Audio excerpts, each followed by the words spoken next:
नमस्कार साथियों। आज हम चर्चा करेंगे भारत के सर्वोच्च न्यायालय द्वारा दिए गए सर्वाधिक महत्वपूर्ण 10 निर्णय।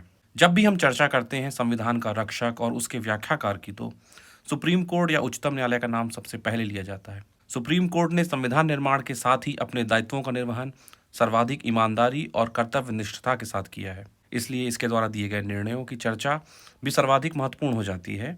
एक प्रतियोगी परीक्षा के अभ्यर्थी होने के नाते आपको इसके निर्णय और व्याख्या की जानकारी बहुत जरूरी है, जिससे अपने उत्तरों में आप जानकारियों की साझेदारी से सही उत्तर के निकट तक पहुंच सकें। प्रथम, केशवानंद भारती विरुद्ध केरल राज्य 1973। अपने इस निर्णय में उच्चतम न्यायालय ने आधारभूत संरचना का सिद्धांत दिया है, जो संसद के अधिकारों को उस सीमा तक रोक देता है जो उसकी आधारभूत विशेषताओं के अतिलंघन पर रोक लगा देता है। कोई भी विधायिका व्यवस्थापिका ऐसा कोई भी कानून नहीं बना सकती जो संविधान की आधारिक मान्यताओं का उल्लंघन करे।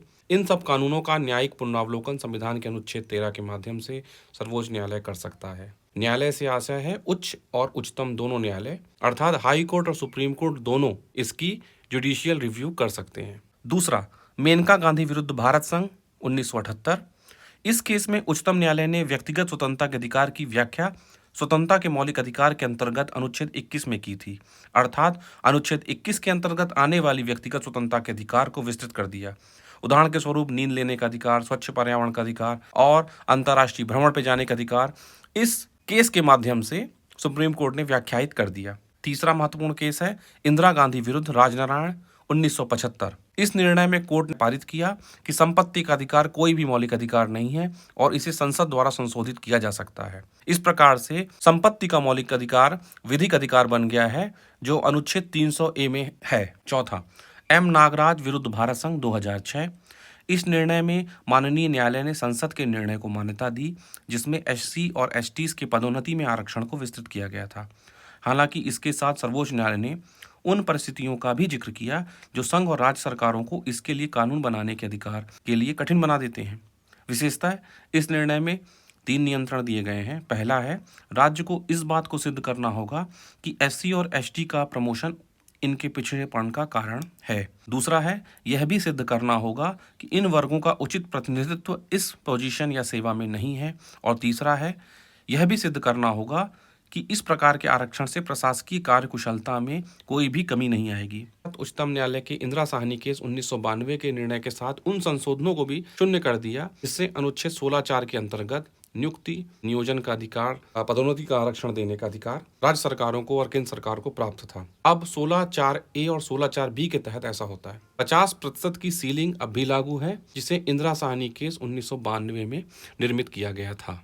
पांचवा बहुत महत्वपूर्ण केस है विशाखा विरुद्ध राजस्थान राज्य 1997। इस निर्णय में सर्वोच्च न्यायालय ने कामकाज के लिए सुरक्षित वातावरण के महिलाओं के अधिकार को मान्यता दे दी। साथ ही वर्क प्लेस में सेक्सुअल हरासमेंट को रोकने के लिए मार्गदर्शक कानून के निर्माण को भी अभिमत दिया, उसकी पुष्टि की, उसको निर्मित करने के लिए सलाह भी दी। छठवां है शाहबानो केस 1985। सुप्रीम कोर्ट ने निर्णय दिया कि कोई भी मुस्लिम महिला किसी भी तरह के पंथ निरपेक्ष और सेकुलर कानून के तहत अपने पति से मेंटेनेंस राशि, प्रतिपूर्ति राशि की रकम को प्राप्त करने की हकदार होती है।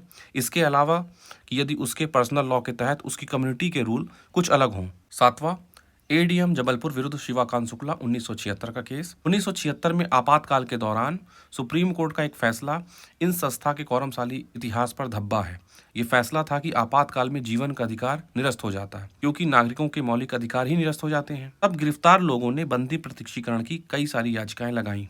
जबलपुर उच्च न्यायालय समेत देश के 9 अन्य न्यायालयों ने अपने निर्णयों में साफ कहा था कि आपातकाल के बाद भी बंदी प्रत्यक्षीकरण याचिकाओं को दायर करने का अधिकार कायम रहेगा। 1976 में सुप्रीम कोर्ट ने 4-1 से इस निर्णय को पलट दिया और जीवन के अधिकार को निलंबित करने को जायज ठहराया। तत्कालीन chief justice AN Roy, justice Chandrachud, justice PN Bhagwati ने इस निर्णय का पक्ष लिया। वहीं दूसरी ओर जस्टिस हंसराज खन्ना ने, जिनका ये मानना था कि जीवन का अधिकार छीना नहीं जा सकता है। मैं इसमें जोड़ देना चाहता हूं कि पॉलिटिकल साइंटिस्ट हॉब्स भी इस बात को मानते थे कि कोई भी व्यवस्था मनुष्य के जीवन के अधिकार को निलंबित नहीं कर सकती है। में जस्टिस चंद्रचूड़ के पुत्र और वर्तमान भारत के मुख्य न्यायाधीश डी वाई चंद्रचूड़ ने राइट टू प्राइवेसी मामले में, जिसे पुत्तास्वामी केस भी कहते हैं, कि अंग के रूप में अपने पिता के निर्णय को बदल दिया। 8वां एसआर बोम्मई विरुद्ध भारत संघ 1994, इसे मुख्यमंत्री केस भी कहा जाता है। इस केस में सर्वोच्च न्यायालय ने निर्णय दिया कि राज्य विधानसभा को समाप्त करने का अधिकार संविधान सम्मत ही हो सकता है। राष्ट्रपति की ऐसी शक्ति जिससे राज्य विधानमंडल भंग हो न्यायिक पुनरावलोकन के अंतर्गत आएगी। संविधान सम्मत से आशय ये है कि राज्यपाल के विवेकाधीन शक्तियों के तहत किसी भी प्रकार से विधानसभा को भंग नहीं किया जा सकता है, बल्कि एक तरीका दिया हुआ है संविधान में जिसके तहत ही राज्य विधानसभा को आप भंग कर सकते हैं। 9वां नवतेज सिंह जोहर विरुद्ध भारत संघ 2018, इस निर्णय में सर्वोच्च न्यायालय ने समलैंगिकता और परस्पर सहमति से स्थापित इस प्रकार के संबंधों को गैर कानूनी नहीं माना, जो भारतीय दंड संहिता की धारा 377 के तहत अभी तक अपराध थे, और इस धारा को असंवैधानिक करार दिया।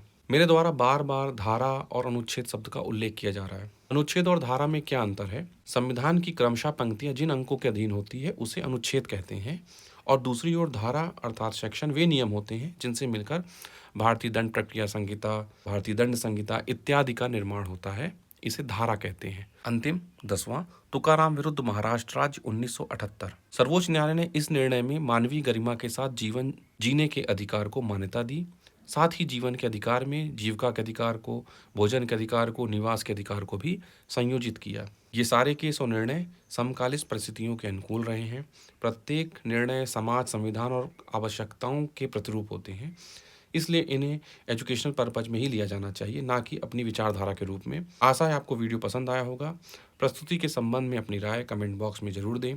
चैनल को सब्सक्राइब करें, लाइक करें, जिससे ऐसे ही वीडियो प्रस्तुत कर पाने का सामर्थ्य बना रहे। आपका डॉक्टर अंकित, धन्यवाद।